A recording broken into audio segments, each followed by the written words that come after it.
ప్రియ దేవుని బిడ్డలారా, బైబిల్ చదవటం వినటం వల్ల మనలో విశ్వాసం పెరుగుతుంది. మన మార్గానికి త్రోవ చూపుతుంది. సమస్త జనులను శిష్యులనుగా చేయుడి మత్తయి 28:19 వచనంలో దేవుని వాక్యం తెలియచేస్తోంది. తెలుగు బైబిల్స్ను ఆర్ఆర్కే మూర్తి గారు రీసెర్చ్ చేసి విశ్లేషణ చేసిన బైబిల్లోని ప్రతి అధ్యాయాలను వచనాలను వరుస క్రమంలో అనగా ఆదికాండం నుండి ప్రకటనా గ్రంథం వరకు ఇవ్వబడుతుంది. ప్రతి ఒక్కరూ ఆధ్యాత్మికంగా విశ్వాసంలో బలపడి మీ జీవితంలో ఎదుర్కొంటున్న సమస్యల నుండి విడుదల పొందండి. ప్రతి ఒక్కరూ మీ దీవెన టీవీని సబ్స్క్రైబ్ చేసి ఈ వాక్యాన్ని లైక్ చేసి మీ మిత్రులకు బంధువులకు షేర్ చేయండి. దేవుని సువార్తను ప్రకటింపబడుటలో మీరు పాలిభాగస్తులు కండి. ప్రియ శ్రోతలారా, ఈ అధ్యాయంలో అనేక హెచ్చరికలు మనకు దేవుడు అనుగ్రహిస్తున్నాడు. బంధుత్వాలను గురించి, అనుదినము వేసుకునే దుస్తులను గురించి, పొలంలో విత్తనాలు వేయటం గురించి, వైవాహిక జీవితాన్ని గురించి కొన్ని హెచ్చరికలు మోషే ద్వారా దేవుడు ఇశ్రాయేలు ప్రజలకు అనుగ్రహిస్తున్నాడు. ద్వితీయోపదేశకాండం గ్రంథంలో 5, 6, 7 అధ్యాయాలు దశాజ్ఞలను పదే పదే నొక్కి చెబుతున్నాయి.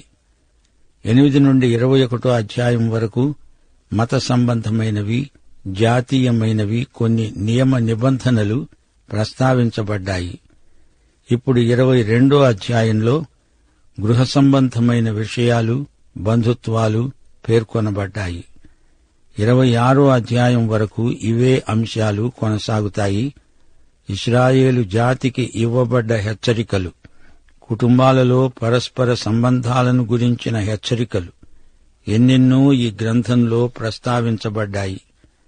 ఇప్పుడు వివరాలు. ద్వితీయోపదేశకాండం 22 అధ్యాయం.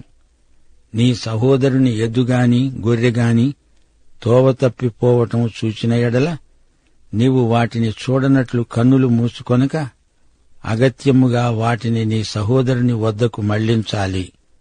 నీ సహోదరుడు నీ దగ్గర లేకపోయినా, నీవు అతణ్ణి ఎరిగి ఉండకపోయినా దానిని నీ ఇంటికి తోలుకొని పోవాలి. నీ సహోదరుడు దానిని వెతుకుతూ వచ్చే వరకు అది నీ వద్దనే ఉండాలి. అప్పుడు అతనికి దానిని మళ్లీ అప్పగించాలి. అతని గాడిదను గూర్చి, వస్త్రమును గూర్చి నీవు అలాగే చెయ్యాలి. నీ సోదరుడు పోగొట్టుకున్నది ఏదైనా నీకు దొరికిన ఎడల దానిని గురించి కూడా అలాగే చెయ్యాలి. నీవు దాన్ని చూచి చూడనట్లుగా ఉండకూడదు. నీ సహోదరుని గాడిదగాని ఎద్దుగాని తోవలో పడి ఉండడం నీవు చూచి ఉంటే వాటిని చూడనట్లు కన్నులు మూసుకొనక వాటిని లేవనెత్తడానికి అవశ్యముగా సహాయం చేయాలి. ఇరుగు పొరుగు వారికి తోడ్పడాలి. కష్టదశలో వారికి చేయూతనివ్వాలి. పొరుగువారి పట్ల మనం ఎలా ప్రవర్తించాలో దేవుడు స్పష్టంగా తన వాక్యంలో మనకు హెచ్చరిక చేస్తున్నాడు. పొరుగువానికి ఏదైనా సమస్య తటస్థించినప్పుడు ఉదాసీనంగా చూస్తూ ఊరుకోకూడదు. సమయోచితంగా సహాయం చెయ్యాలి. స్త్రీ పురుషుని వేషం వేసుకోకూడదు. పురుషుడు స్త్రీ వేషం ధరించకూడదు.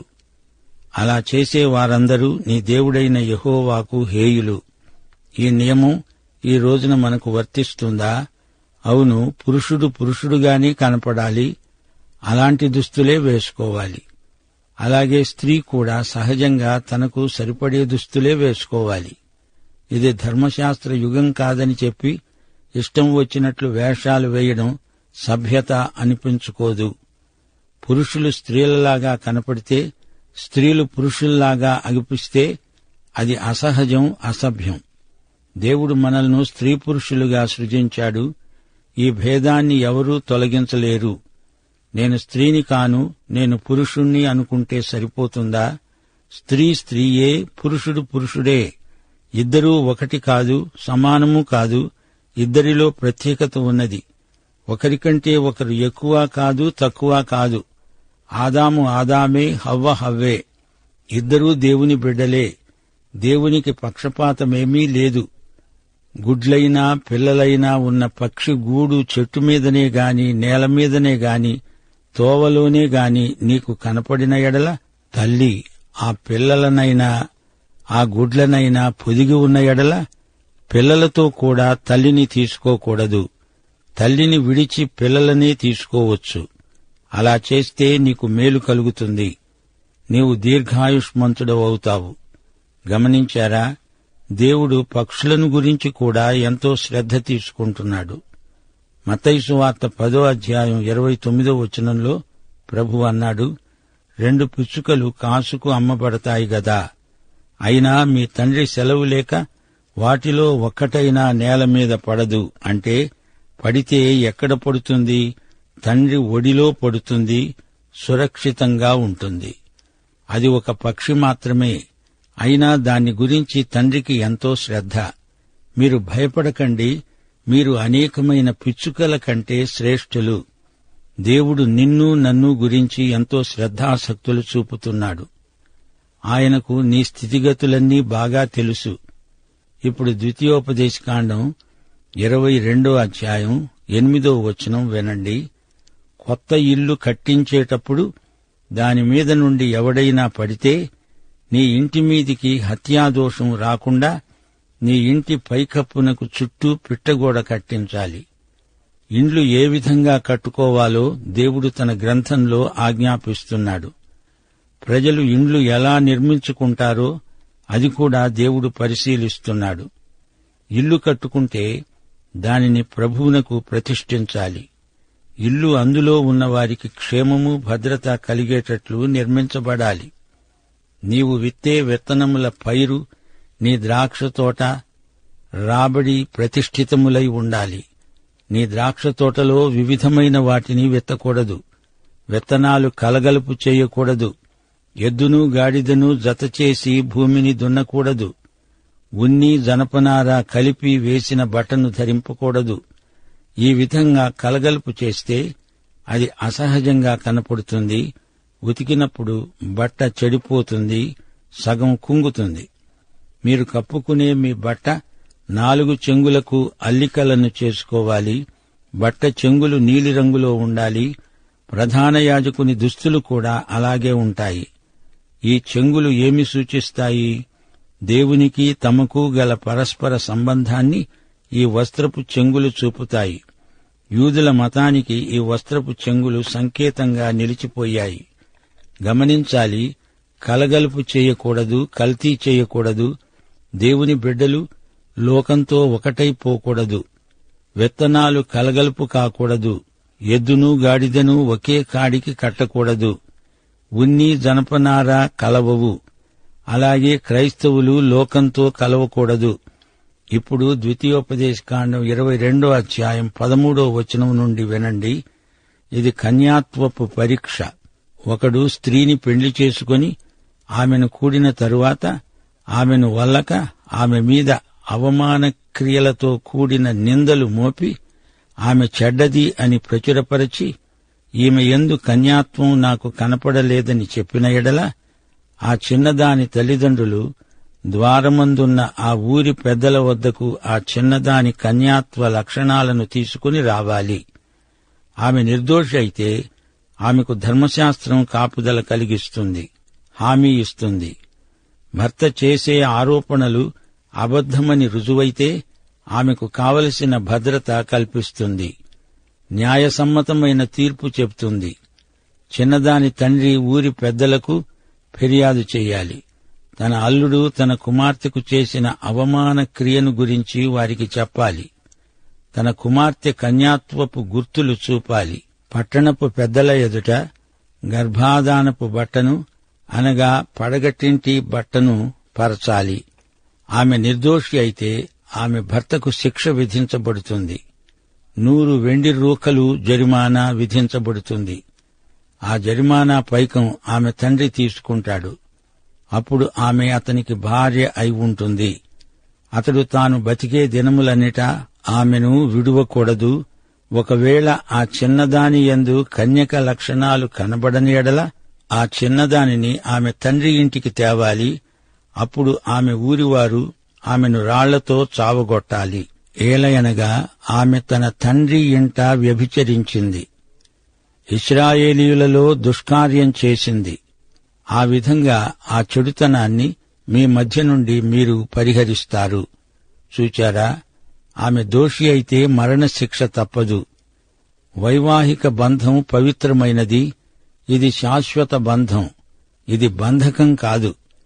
వివాహ పరిధికి బయట వ్యభిచారం గొప్ప నేరం.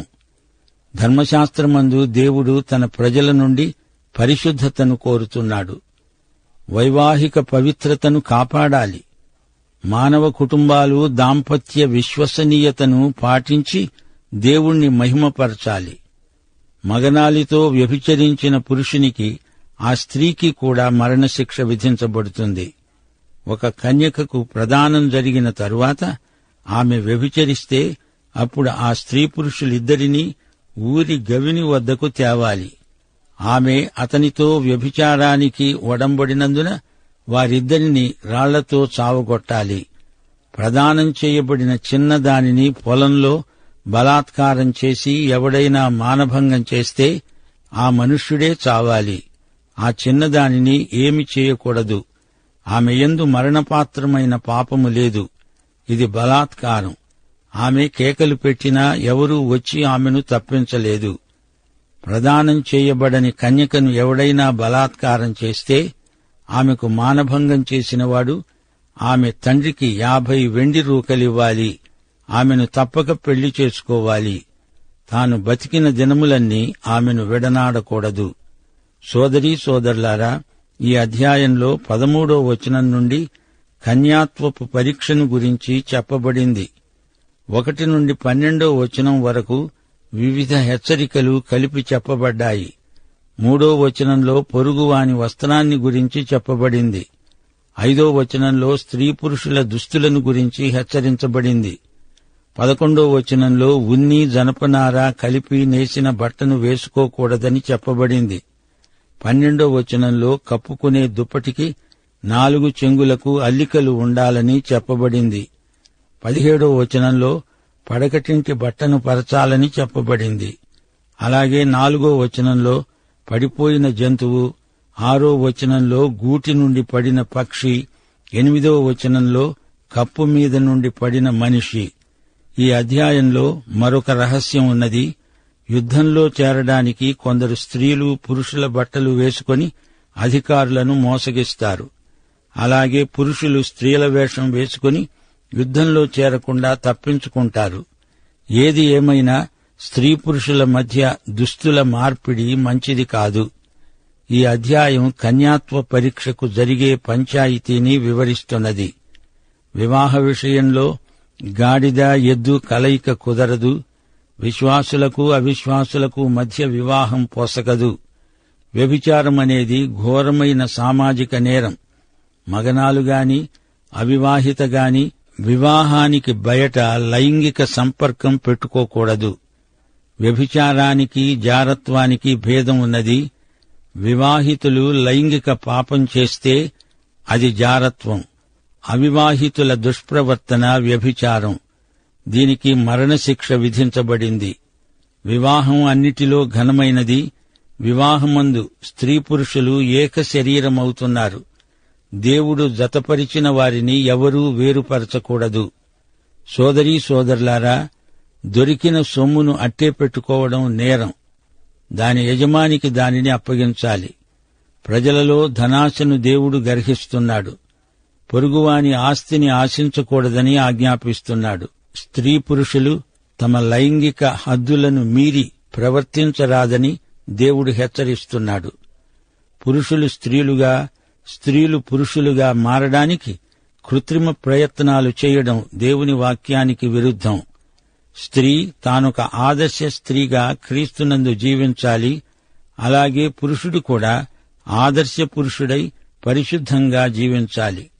స్త్రీ పురుషులు వివాహమందే ఏక శరీరమవుతారు. అనుదిన జీవితంలో ప్రతి చిన్న విషయము దేవుణ్ణి మహిమపరిచేదిగా ఉండాలి. ఇంటి కప్పు, పంట చేను, వ్యవసాయం, పశువుల వినియోగం, భూతదయ ఇవన్నీ క్రైస్తవ విశ్వాసంలో భాగమే.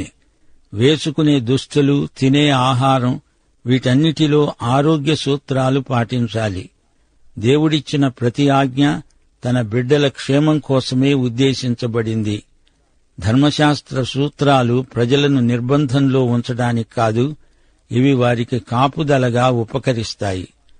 లైంగిక పాపాలను గురించి దేవుడు ఎందుకు ధర్మశాస్త్రంలో ఇంత విపులంగా రాశాడు? లైంగిక ప్రవర్తనలో పవిత్రత పాటించకపోతే ఇశ్రాయేలు జాతి భ్రష్టుపట్టిపోతుంది. అరణ్య ప్రయాణంలోనే కాదు, వాగ్దత్త భూమిలో ప్రవేశించిన తరువాత కూడా వారు పవిత్ర ప్రమాణాలను పాటించాలి.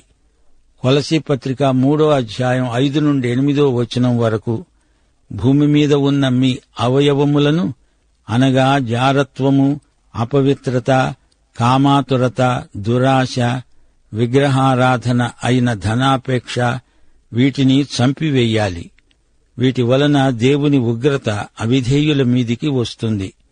పూర్వం వారి మధ్య జీవించినప్పుడు మీరు వీటిని అనుసరించి నడుచుకున్నారు.